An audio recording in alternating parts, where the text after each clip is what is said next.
പത്തനംതിട്ട ലോക്സഭാ മണ്ഡലത്തിൽ വിമാനത്താവള പദ്ധതിക്കായി നീക്കം ആരംഭിച്ചിട്ടുണ്ട് കോൺഗ്രസ് നേതൃത്വം. ജില്ലയുടെ വികസനത്തിന് വിമാനത്താവളം കൂടിയേ തീരുവെന്ന് ആന്റോ ആന്റണി MP വ്യക്തമാക്കിയിരുന്നു.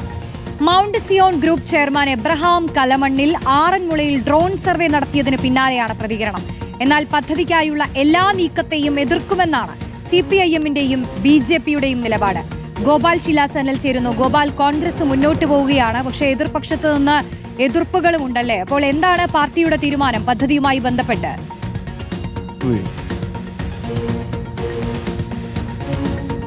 ഗോപാൽ, കേൾക്കാമെങ്കിൽ കോൺഗ്രസ് നേതൃത്വം ഇതുമായി ബന്ധപ്പെട്ട് നീക്കങ്ങൾ ആരംഭിച്ചു, പക്ഷേ എതിർപ്പുകൾ ഉയർന്നുകൊണ്ടേയിരിക്കുമെന്നാണ് നമുക്ക് മനസ്സിലാകുന്നത്.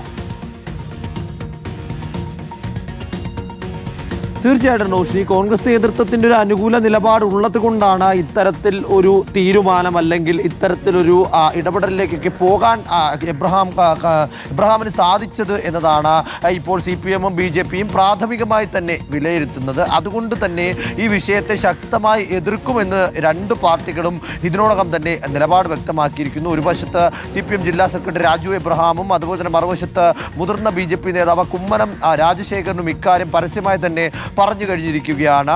ഈ എബ്രഹാം കലമണ്ണിൽ നേരത്തെ തന്നെ വ്യക്തമാക്കിയിരുന്നു തങ്ങൾക്ക് ഈ 400 ഏക്കർ ഭൂമി ഇവിടെ ഉണ്ട്, 1000 ഏക്കർ കൂടി ലഭിച്ചു കഴിഞ്ഞാൽ പദ്ധതിയുമായി മുന്നോട്ട് പോകാൻ സാധിക്കും എന്നത്. അതിൻ്റെ തുടർച്ചയെന്നോണം ഡൽഹിയിൽ നിന്ന് സ്വകാര്യ ഏജൻസി എത്തിച്ചിവിടെ ആറന്മുള പാടശേഖരത്ത് ഡ്രോൺ പരിശോധന അല്ലെങ്കിൽ ഡ്രോൺ അളവ് എടുക്കൽ നടത്തുകയും ചെയ്തിരുന്നു. അതിൻ്റെ അടുത്ത ഘട്ടം എന്നോണമാണ് തുടർ നടപടികളിലേക്ക് പോകാനുള്ള നീക്കം നടത്തുന്നത്. ആ ഘട്ടത്തിൽ ഭൂമി കച്ചവടത്തിന് വേണ്ടിയാണ് ഇത്തരത്തിലൊരു നീക്കം എബ്രഹാമും അതുപോലെ തന്നെ UDF നേതൃത്വവും ചേർന്ന് നടത്തുന്നത് എന്ന ആരോപണം ശക്തമായി BJP-യും അതുപോലെ തന്നെ CPM-ഉം ഉയർത്തുകയാണ്. ഒരു കാരണവശാലും ഈ പദ്ധതിയുമായി മുന്നോട്ട് പോകാൻ അനുവദിക്കുകയില്ല, ആ പദ്ധതി ഒരു കാരണവശാലും അവിടെ നടത്താൻ സമ്മതിക്കുകയില്ല എന്ന് രണ്ട് പാർട്ടികളും നിലപാട് വ്യക്തമാക്കുന്നു. മറുവശത്ത് കോൺഗ്രസിന്റെ മൗനം വലിയ തോതിൽ ഈ ഘട്ടത്തിൽ വിമർശനത്തിന് ആയുധമാക്കാനും രണ്ട് പാർട്ടികളും ശ്രമിക്കുന്നുണ്ട്.